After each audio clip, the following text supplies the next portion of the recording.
Chapter 11. Advice from Anastasia.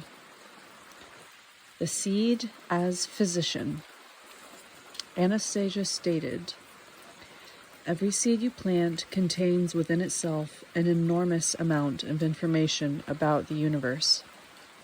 Nothing made by human hands can compare with this information either in size or accuracy. Through the help of these data, the seed knows the exact time, down to the millisecond, when it is to come alive and to grow, what juices it is to take from the earth, how to make use of the rays of the celestial bodies, the sun, moon, and stars, what it is to grow into, what fruit to bring forth. These fruits are designed to sustain man's life more powerfully and effectively than any manufactured drugs of the present or future. These fruits are capable of counteracting and withstanding any disease of the human body. But to this end, the seed must know about the human condition, so that during the maturation process, it can satiate its fruits with the right correlation of substances to heal a specific individual of his disease, if indeed he has it or is prone to it. In order for the seed of a cucumber, tomato, or any other plant grown in one's plot to have such information, the following steps are necessary. Before planting, put into your mouth one or more of the little seeds. Hold them in your mouth under the tongue for at least 9 minutes. Then place the seed between the palms of your hands, and hold it there for about 30 seconds. During this time, it is important that you be standing barefoot on the spot of earth that you will later be planting it. Open your hands and carefully raise the seed which you are holding to your mouth. Then blow on it lightly, warming it with your breath, and the wee little seed will know everything that there is within you. Then you need to hold it with your hands open another 30 seconds, presenting the seed to the celestial bodies, and the seed will determine the moment of its awakening. The planets will all help it, and will give the sprouts the light that they need to produce fruit especially for you. After that, you may plant the seed in the ground. In no case should you water it right off, so as to not wash away the saliva which is now covering it, along with the other information about you that the seed will take in. It can be watered 3 days after planting. The planting must be done on days appropriate to each vegetable. People already know this from the lunar calendar. In the absence of watering, premature planting is not as harmful as overdue planting. It is not a good idea to pull up all the weeds growing in the vicinity of the sprouts. At least one of each kind should be left in place. The weeds can be cut back. According to Anastasia, the seed is thus able to take in information about the person who plants it, and then during the cultivation of its fruit will pick up from the universe and the earth the optimum blend of energies needed for a given man. The weeds should not be disposed of completely, as they have their own appointed function. Some weeds serve to protect the plant from disease, while others give supplemental information. During the cultivation time, it is vital to communicate with the plant at least once during its growth period, and it is desirable to approach it and touch it during a full moon. Anastasia maintains that the fruit cultivated from the seed in this manner and consumed by the individual who cultivated it is capable not only of curing him of any diseases of the flesh whatsoever, but also of significantly retarding the aging process, rescuing him from harmful habits, tremendously increasing his mental abilities, and giving him a sense of inner peace. The fruit will have the most effective influence when consumed no later than 3 days after harvesting. The above-mentioned steps should be taken with a variety of plant species in the garden plot. It is not necessary to plant a whole row of cucumbers, tomatoes, etc. in this manner. Just a few plants of each is enough. The fruit of plants grown like this will be distinguished from other plants of the same species, not only in taste. If analyzed, it will be seen that they are also distinct in terms of substances they contain. When planting the seedlings, it is important to soften the dirt in the excavated hole with one's fingers and bare toes, and to spit into the hole. Responding to my question, why the feet? Anastasia explained that through perspiration from one's feet comes substances, toxins no doubt, containing information about bodily diseases. This information is taken in by the seedlings. They transmit it to the fruit, which will thus be enabled to counteract diseases. Anastasia recommended walking around the plot barefoot from time to time. What kind of plants should one cultivate? And Anastasia replied, the same variety that exists in most garden plots is quite sufficient.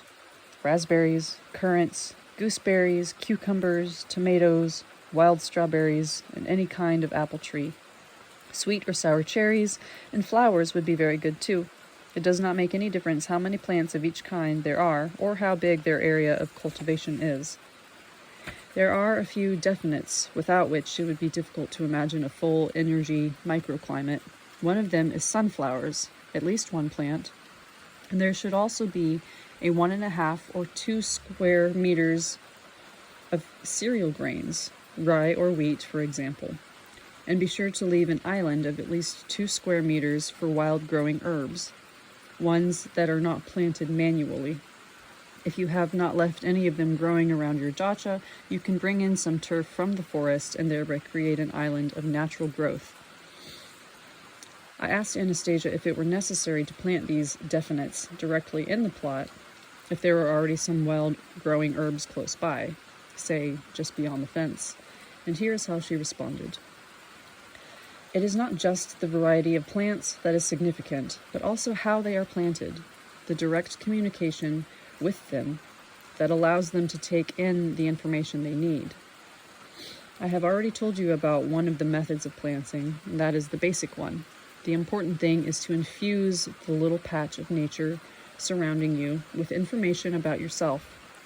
Only then will the healing effect and the life-giving support of your body be significantly higher than that from the fruit alone. Out in the natural wilds, as you call them, and nature is not really wild, it is just unfamiliar to you, there are a great many plants that can help us cure all, and I mean all, existing diseases. These plants have been designed for that purpose, but man has lost, or almost lost, the ability to identify them. I told Anastasia that we already have many specialized pharmacies in which deal with healing herbs, just as there are many physicians and medicine men who make a profession out of herbal treatments. And she replied, the chief physician is your own body. Right from the start, it was endowed with the ability to know which herb should be used and when, how to eat and breathe. It is capable of warding off disease even before it is its outward manifestation. And nobody else can replace your body, for this is your personal physician, given individually to you by God, and personally only to you. I am telling you how to provide it with the opportunities to act beneficially on your behalf. If you make connections with the plants in your garden plot, they will take care of you and cure you. They will make the right diagnoses all by themselves and prepare the most effective medicine especially designed for you. Part 2. Who gets stung by bees? In every garden plot, there should be at least one colony of bees. I told Anastasia there are very few people in our society who can communicate with bees. Special training is required, and not everyone is successful. But she replied, a lot of what you do to maintain bee colonies just gets in the way. Over the past centuries, there have been only 2 people on Earth who have come close to understanding this unique life form. And who might they be? They are 2 monks who have since been canonized. You can read about them in your books. They can be found in many monastery archives. Come on now, Anastasia. You read church literature too? Where? When? You don't even own a single book. I have at my disposal a much more complete method of retrieving information. What kind of method? Again, you're talking in circles. After all, you promised me you wouldn't resort to any sort of mysticism or fantasy.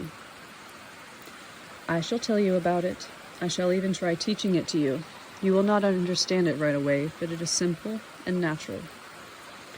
Well, okay, so how should bees be kept in a garden plot? All you have to do is build the same kind of hive for them that they would have under natural conditions, and that's it. After that, the only thing required is to go to the hive and gather part of the honey, wax, and other substances they produce that are of use to man. Anastasia, that's not simple at all. Who knows what the natural hive should look like? Now, if you could tell me how to do it myself with the materials we have at our disposal, then that might be something feasible. All right, she laughed. Then you will have to wait a bit. I need to visualize it. I have to see what people in today's world might have on hand, as you say. And where should it be placed so as not to spoil the view? I added. I shall look into that too. She lay down on the grass as she always did, visualizing her, or rather our, living situations, but this time I began to observe her carefully. As she lay on the grass, her arms were stretched out in different directions, with palms upturned. Her fingers were partly curled, and their tips, specifically the tips of the 4 fingers on each hand, were also positioned so that their soft parts faced upward. Her fingers began first to stir a little, but then stopped. Her eyes were closed. Her body was so completely relaxed. Her face, too, appeared relaxed at first, but then a faint shadow of some kind of feeling or sensation moved across it. Later, she explained how seeing at a distance could be practiced by anyone with any particular kind of upbringing. Practiced by anyone with a particular kind of upbringing. About the beehive, Anastasia had the following to say. You need to make the hive in the shape of a hollow block. You can either take a log with a hole in it and hollow it out to enlarge the cavity, or use boards from a deciduous tree to make a long hollow box 120 centimeters long. The boards should be no less than 6 centimeters thick, and the inside measurements of the cavity at least 40 by 40 centimeters. Triangular strips should be inserted into the corners where the inner surfaces meet to make the cavity somewhat rounded. The strips can be just lightly glued into place, and the bees themselves will firm them up afterward.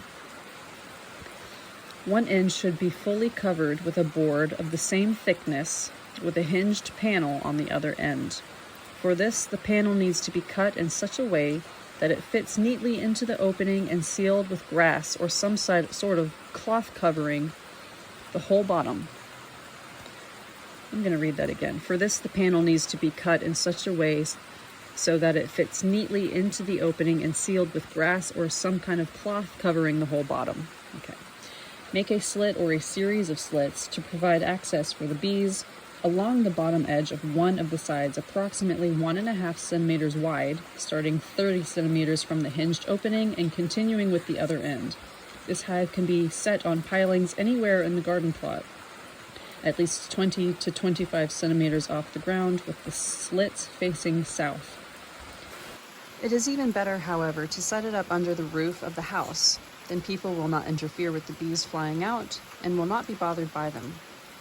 In this case, the hive should be aligned horizontally at a 20 to 30 degree angle with the opening at the lower end. The hive could even be installed in the attic, provided there is proper ventilation, or on the roof itself.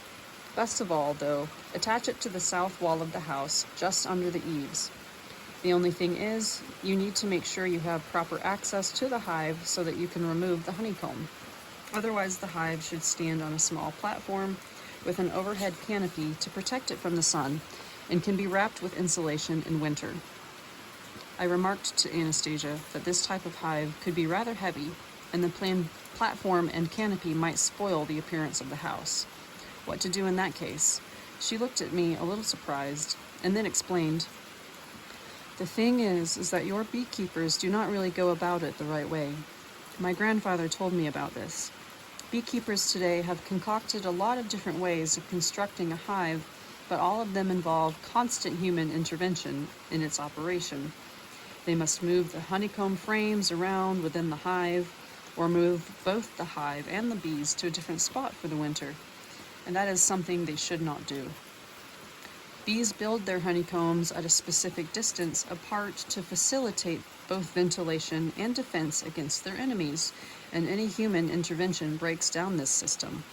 Instead of spending their time gathering honey and raising offspring, bees are obliged to fix what has been broken. Under natural conditions, bees live in tree hollows and cope with any situation perfectly well on their own. I told you that they should be kept under conditions as close to their natural ones as possible. Their presence is extremely beneficial.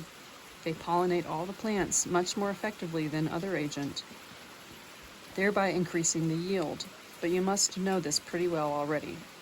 What you may not know is that the bees' mouths open up channels in the plants through which the plants can take in supplemental information reflected by the planets, information that the plants, and subsequently human beings, require. But bees sting people, don't you see? How can somebody get a good rest at a dacha if they're constantly afraid of being stung? Bees only sting when people act aggressively toward them, wave them off, or become afraid or irritated inside. Not necessarily at the bees, but just at anyone. The bees feel this and will not tolerate the rays of any dark feelings. Besides, they may attack those parts of the body where there are channels connected with some diseased internal organ, or where the protective aura has been torn, and so forth. You know that bees are already effectively used in treating the disease that you call radiculitis, but that is far from being the only thing they can do. If I were to tell you everything, especially showing the evidence you are asking for, you would have to spend not just 3 days with me, but many weeks. There is a lot written about bees in your world. All I have done is introduce a few correctives, but please believe me, they are extremely important correctives. To establish a colony of bees in a hive like that is very easy. Before introducing a swarm of bees into the hive, put a little chunk of wax and some honey plant. You do not need to put any handmade frames or cells. Afterward, when there are colonies established on even a few neighboring dacha plots, the bees will multiply all by themselves. Then, as they swarm, they will occupy the empty hives. And how should the honey be gathered? Open the panel, break off the hanging honeycomb, and extract the sealed honey and pollen. Only do not be greedy. It is important to leave part of it for the bees for the winter. In fact, it is better not to collect any honey at all during the first year. Part 3. Hello Morning. Anastasia has adapted her morning routine to the conditions of the dacha plot. In the morning, preferably at sunrise, walk out into the garden plot barefoot and approach any plants you like. You can touch them. This does not have to be done in accord with some sort of schedule or ritual to be strictly followed any day after day, but simply as one feels moved or as one desires. But it should be done before washing. Then the plants will sense the fragrances of the substances emitted by the body through the pores of the skin during sleep. If it is warm and there is a small grassy patch close by, and it would be helpful if there were, lie down there and stretch out there for 3 or 4 minutes. And if some little bug should happen to crawl on your body during this time, do not chase it away. Many bugs open up pores in the human body and cleanse them. As a rule, they open up the pores through which the toxins are expelled and all sorts of internal ailments are brought up to the surface, allowing the person to wash them away. If there is any pond water on the plot, you should immerse yourself in it. If not, then you can pour water over yourself as you stand barefoot, close to the plants and seed beds, or, even better, between the beds. Or for example, one morning alongside the raspberry bushes, the next by the currant bushes, etc. And after washing, you should not dry off right away. You should take off the water drops from your hands, spreading them to the surrounding plants, and use your hands to brush off the water from other parts of your body. After this, you can go through the usual procedures of washing and using any conveniences to which you are accustomed. Evening routine. In the evening, before going to bed, it is important to wash your feet using water with the addition of a small quantity, a few drops, of juice from saltbush or nettles, or the two together, but no soap or shampoo. After washing your feet, pour the water onto the seed beds. Then, if necessary, you can still wash your feet with soap. This evening routine is important for two reasons. As the feet perspire, toxins come to the surface, removing internal diseases from the body, and these must be washed away to cleanse the pores. Juices from saltbush or nettles are good at facilitating this process. In pouring the remaining water onto the seed beds, you are giving supplemental information to the plants and microorganisms about your current state of well-being. This is very important too. Only after receiving this information can our visible and invisible environment work out and pick up from the universe and the earth everything it needs for the normal functioning of your body. Part 4. It will prepare everything by itself. I was still interested in knowing what Anastasia had to say about food. After all, she has a rather unique dietary regime, and so I asked, Anastasia, tell me how you think a person should feed himself, what he should eat, how often during the day, and in what amounts. Our world pays a great deal of attention to this question. There's a huge quantity of all sorts of literature on the subject, health food recipes, advice on losing weight. It is difficult to picture human beings' lifestyle any other way under the circumstances currently imposed by the technocratic world. The dark forces are constantly trying to take the natural operating system of this world, the one given to humanity right from the start, and substitute their own cumbersome artificial system which goes against human nature. I asked Anastasia to put it in more concrete terms without her philosophical musings, and she continued. You know, these questions of yours as to what, when, and how much a person should eat, they are best answered by the individual's own body. The sensations of hunger and thirst are designed to send a signal to each particular individual, indicating when he should take in food. This precise moment is the one that's right for each person. The world of technocracy, being incapable of affording each individual the opportunity of satisfying his hunger and thirst at the moment desired by his body, has tried to force him into its own schedule based on nothing but the world's own helplessness, and then attempts to justify this compulsion in the name of some sort of efficiency. Just think, one person spends half the day sitting down, expending hardly energy at all, while another person exerts himself with some kind of physical labor, or simply runs and perspires all over, thereby using up many times more energy, and yet both are expected to eat at exactly the same time. A person should take in food at the moment advised by his body, and there can be no other advisor.